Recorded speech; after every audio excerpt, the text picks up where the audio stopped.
Demi is a fictional character, but what they went through is happening across West Midlands today. This is their story. In Birmingham Erdington, one of the most deprived constituencies in England, qualified science graduates who want to teach cannot access the training they need, while secondary schools struggle with teacher shortages in critical subjects. The classrooms exist, the students exist, the graduates exist, but the political decision to connect them does not. Here is Demi. I am Demi, and I have wanted to teach chemistry since I was 16. My mum worked nights at the Royal Orthopaedic Hospital, and I spent those evenings helping my younger cousins with their homework. I loved watching their faces change when a concept finally clicked. When my cousin Jamal grasped why oil and water do not mix, or when Aisha understood how bread rises, I knew this was what I wanted to do with my life. I wanted to be the teacher who made chemistry feel like magic, not misery. I studied chemistry at Birmingham City University and graduated with a 2-1 in 2022. I had watched my teachers at Erdington Academy struggle with huge classes and no lab equipment, and I wanted to be part of the solution. Chemistry teachers were desperately needed. Everyone said so. The newspapers said so. The government said so. My old head teacher said so when I visited during my final year. In January 2023, I applied for the PGCE in chemistry at Birmingham City University. It felt like coming home.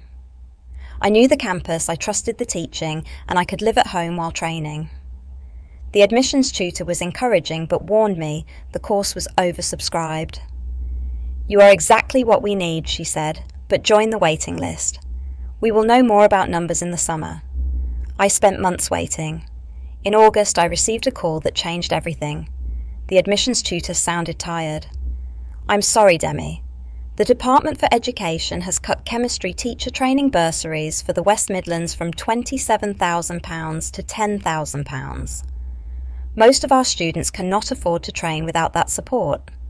We have had to cancel 2/3 of our places." I asked how this was possible when chemistry teachers were so desperately needed.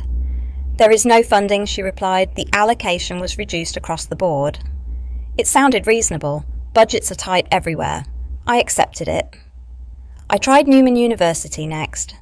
Their alternative route into teaching had a good reputation, and I was willing to travel. The coordinator was sympathetic but clear. "We have been allocated just 8 places for the entire region. 8 places for all the chemistry graduates who want to teach across the West Midlands. I have 150 applications. 8 places for the whole region." While every secondary school I contacted was advertising for chemistry teachers, I contacted the Teaching Regulation Agency directly, thinking there might be another route I had missed. The official I spoke to explained the system. Treasury spending rules mean each region competes for a fixed pot of training places. The budget has been cut, so the places have been cut accordingly. It is not about need, it is about allocation. I spent the rest of 2023 applying for anything related to teaching. Cover supervisor roles, teaching assistant positions, anything that might keep me connected to education while I figured out what to do next. Eventually, I found work as a laboratory technician at Erdington Academy, my old school. It was not teaching, but it was something. In March 2024, I attended a careers fair at Birmingham City University. I walked past the education building, and there it was, the PGCE classroom I should have been in. 30 computers, 30 whiteboards, 30 empty desks. The room was perfectly equipped for teacher training. It was just sitting there. I spoke to the course coordinator at the fair. She looked exhausted.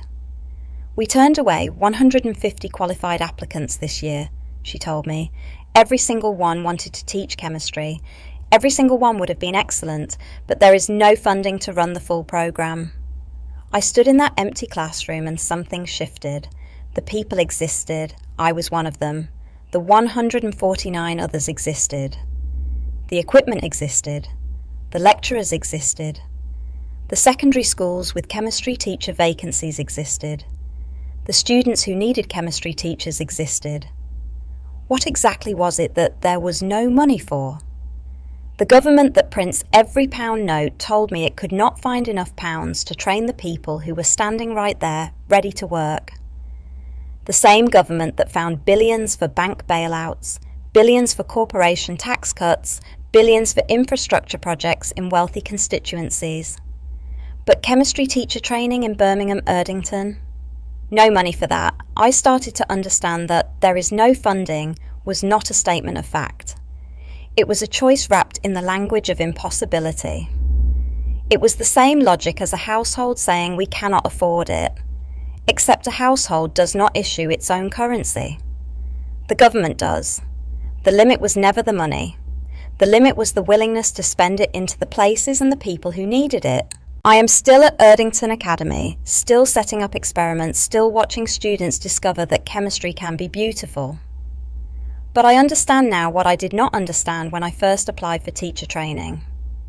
When someone in Whitehall says there is no money for teacher training, they mean we have chosen not to create the money for teacher training. They could create it tomorrow. They choose not to. The excuse was not a fact. It was a political decision dressed as an accounting problem. Every empty PGCE classroom, every qualified graduate turned away, every school struggling with teacher shortages traces back to the same false belief, that a government budget works like a household budget. But I am still here, still watching, still ready. Because I know this is not just my story. It is the story of every constituency where people and needs exist side by side, while someone in Westminster says the cupboard is bare. The cupboard is never bare when you own the key to the mint. What Demi experienced has a name: cherry picking. Cherry picking means selecting only the evidence that supports your predetermined conclusion while ignoring everything that contradicts it.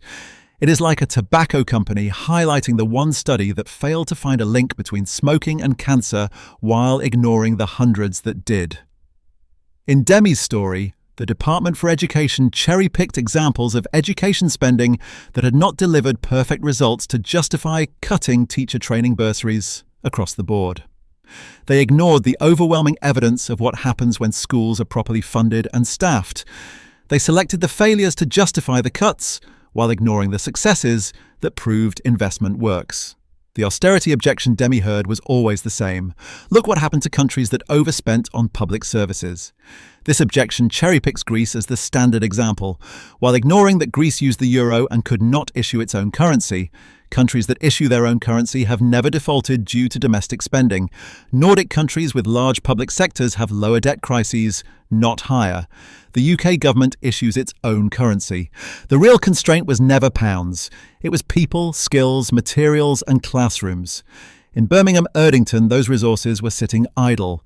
The resources existed. The people existed. The decision not to connect them was political, not financial. Birmingham Erdington ranks 11 out of 543 English constituencies in the English Indices of Deprivation 2025. 2,345 registered charities operate across the constituency according to the Charity Commission Register for England and Wales. Total grants received amount to £52.1 million according to 360 Giving Grant Navies. All sources are published at blockedbritain.co.uk. Blocked Britain tells the stories of people whose lives are shaped by the gap between what Britain needs and what its institutions choose to provide. Every character is fictional. Every situation is drawn from official statistics produced by Blocked Britain.